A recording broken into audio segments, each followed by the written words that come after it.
السلام علیکم ورحمۃ اللہ وبرکاتہ۔ محترم ناظرین، عام طور پر لوگ موبائل میں آئے ہوئے میسج کو بلا تحقیق اور ریسرچ کے آگے بھیج دیتے ہیں، خاص کر دینی پیغامات کو آگے بڑھانا واجب خیال کرتے ہیں۔ مثال کے طور پر اکتوبر اور دسمبر مہینہ میں ایسا کیا تو اتنے لاکھ نیکیاں ملیں گی، گویا کوئی بمپر آفر ہے۔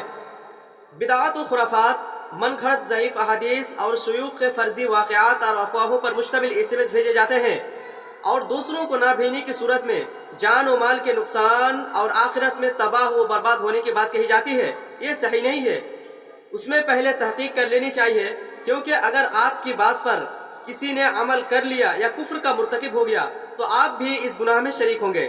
صحیح مسلم کی روایت ہے، نبی کریم صلی اللہ علیہ وسلم نے فرمایا، کفا بالمرء کذبا ان یحدث بکل ما سمع۔ آدمی کے جھوٹا ہونے کے لیے یہی کافی ہے کہ جس بات کو سنے اسے بغیر تحقیق کے بیان کر دے۔ زندگی گزارنے کا یہ اصول ہونا چاہیے کہ آدمی ہر وقت احتیاط اور تحقیق سے کام لے۔